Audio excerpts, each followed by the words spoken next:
안녕하세요. 공간통찰 보들리언 도서관입니다. 오늘은 애플 주가 역사로 바라본 테슬라 주가의 미래라는 제목으로 영상을 찍어 보겠습니다. 무엇인가를 나름 정확하게 분석하기 위해서는 두 가지가 필요하다고 합니다. 먼저 인간의 본성에 대한 이해, 두 번째 인간이 살아온 역사에 대한 이해. 제 얘기는 아니고요. 최근에 읽었던 책에서 저자가 했던 얘기인데 저도 이제 뭐 똑같다고 생각을 합니다. 앞선 영상에서 한번 말씀드렸다시피 어떤 본질, 통찰력을 갖기 위해서는 인간의 의지보다는 인간의 본성에 대해서 이해가 필요하고요. 그 다음에 그 본성들이 몇천 년 동안 서로 얽히고 얽혀서 쌓아온 역사에 대한 이해가 필요하다고 생각을 합니다. 본성과 역사 이 두 가지 툴만 가지고 있으면 나름 정확하게 분석을 할 수 있다고 생각을 합니다. 그것이 무엇이든 간에요. 이거는 테슬라 기가 팩토리에서 사이버 트럭 앞에 이제 테슬라 CEO 일론 머스크의 모습이고요. 밑에는 애플 아이폰 출시 발표를 하고 있는 스티브 잡스입니다. 두 사람이 굉장히 닮았다고 생각을 합니다. 약간 성격이 특이하고 괴팍하기도 하고 그리고 뭐 천재적이고 쇼맨십도 가지고 있고 다른 뭐 광고 매체나 이런 데를 별로 활동을 안 하죠. 활용을 안 하고 그냥 본인들이 이렇게 발표를 통해서 굉장히 임팩트 있는 그런 홍보 효과까지 얻는 사람들입니다. 일론 머스크와 가장 닮은 CEO는 스티브 잡스라고 생각을 합니다. 그 다음에 닮은 것이 테슬라와 애플의 디바이스입니다. 굉장히 미학적이고 단순하고 심플하면서도 미래의 지향적인 이 디자인이 굉장히 닮았고요. 저는 이제 제가 만약에 이제 테슬라 전기차를 갖는다고 하면 이 테슬라 X를 갖고 싶더라고요. 아이폰이나 이런 애플 제품들도 보면 디자인이 참 멋있고 또 만져보면 단단하고 감촉도 좋고 정말 디자인적으로 훌륭하다고 생각을 합니다. 그리고 이 두 회사가 공통점이 다른 이제 뭐 구글, 아마존, 페이스북 이런 회사들은 그 눈에 보이지 않는 플랫폼에 기반한 테크 기업들인데 이 두 테크 기업들은 디바이스에 기반한 그러니까 제조업을 같이 하고 있는 거죠. 하드웨어를 개발하는. 그래서 제조업과 테크 이 두 가지의 어떤 장점을 잘 가진 회사이고 이 디바이스, 눈에 보이는 디바이스를 생산한다는 점에서 자기들이 만든 그 디바이스에 자신들의 어떤 소프트웨어를 탑재를 해서 소비자들에게 판다라는 것 자체가 다른 테크 기업들이 가지지 못한 장점이고 라고 생각을 합니다. 그래서 훨씬 더 무게감이 있는 회사인 것 같아요.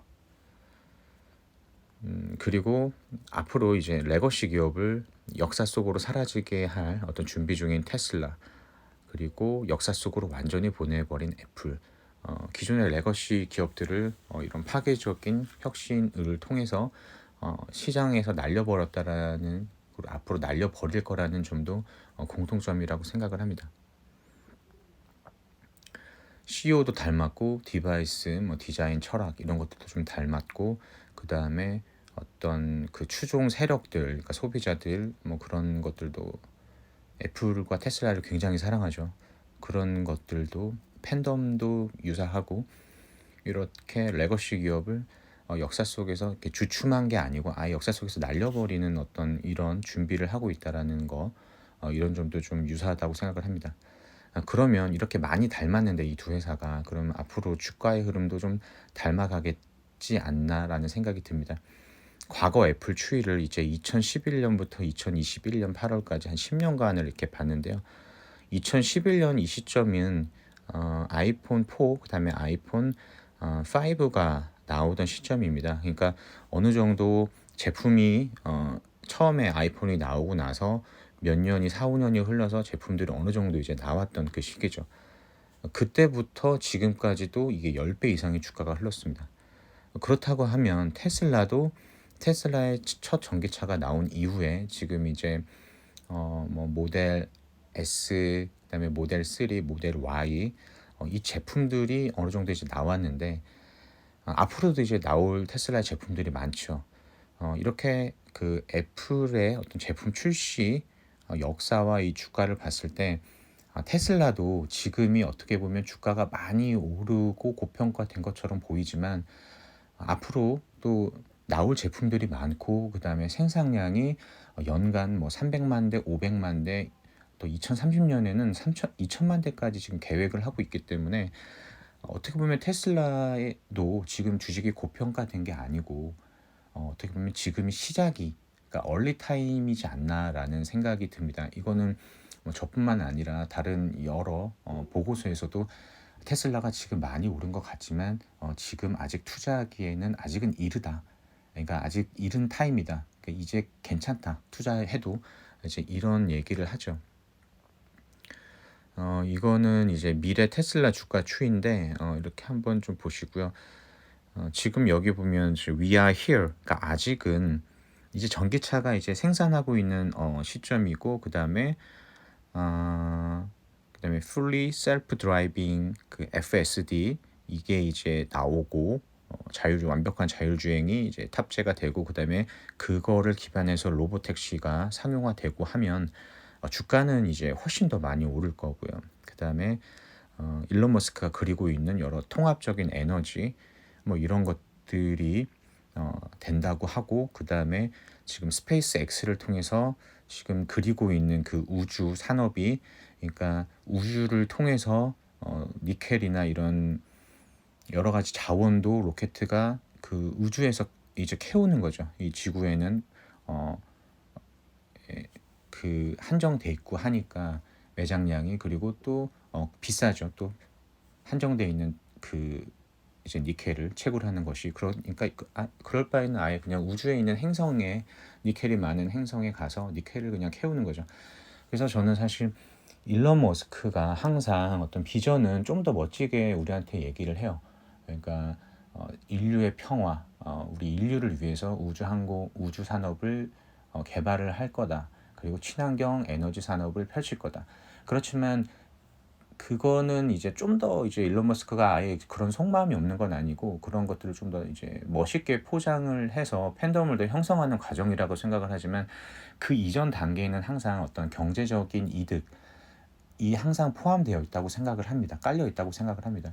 그래서 우주 산업도 인류를 이제 화성이나 이렇게 여행하는 것보다 이주시키는 것 전에 가장 먼저 현실적으로 그 푸시케 이런 그 행성, 그러니까 광물이 굉장히 많이 매장되어 있는 행성에 그 스페이스 X의 로켓이 가서 거기에서 니켈을 채굴해서 다시 우리나라에 와서 그러면 굉장히 싸게 이제 그 니켈을 확보할 수 있죠. 그러면 테슬라 전기차도 훨씬 더 싸게 만들 수 있고 보급을 늘릴 수 있는 거죠. 그래서 항상 일론 머스크의 어떤 비전, 인류를 위한 그 비전, 그거는 이제 맞습니다. 그것도 맞지만 그 안에는, 그 사전 단계에는 항상 이런 경제적인 이득에 대한 것도 있다고 생각을 합니다. 그렇기 때문에 테슬라 주주 입장에서는 항상 일론 머스크가 그리는 그 장기적인 그림 안에는 경제적인 이익, 회사의 경제적인 이익이 포함되어 있기 때문에 회사에 대한 경제적 이익은 다시 당연히 주주의 어떤 가치로 환원이 되겠죠. 그렇기 때문에 테슬라 주식을 투자하는 것은 굉장히 어떤 미래지향적이고 앞으로 어떤 그러니까 지금 아직 초반이라고 생각을 합니다. 고평가돼 있다고 생각이 들지 않습니다. 그래서 앞으로 이제 그 애플의 제품들처럼 나올 여러 가지 지금 개발 중인 그 테슬라의 모델들입니다. 그러니까 이게 나오면 나올수록 사실 굉장히 파급력이 있고 그 소비자들한테 인기를 많이 끌고 있거든요. 지금 이제 Y까지 나왔죠. 모델 Y의 판매량이 뭐 굉장히 압도적이니까요. 사이버 트럭이 나오면 더 압도적이겠죠. 미국 시장은 또 픽업 트럭의 비중이 높기 때문에. 예. 그리고 이제 또 미국은 그 대륙을 횡단하는 그런 그 트럭들이 굉장히 많기 때문에 트럭에 종사하는 사람도 굉장히 많죠. 그다음에 세미 트럭도 나오고 또 세미 트럭이 나와서 이게 자율주행 기반으로 움직인다고 하면 사실 그 인건비도 굉장히 절약할 수 있죠. 이거는 이제 뭐 개 노동자 입장에서는 안타까운 현실이긴 한데 기업가들 입장에서는 그 물류 비용을 이제 인건비를 아낄 수 있다라는 장점이 굉장히 크다고 생각을 합니다.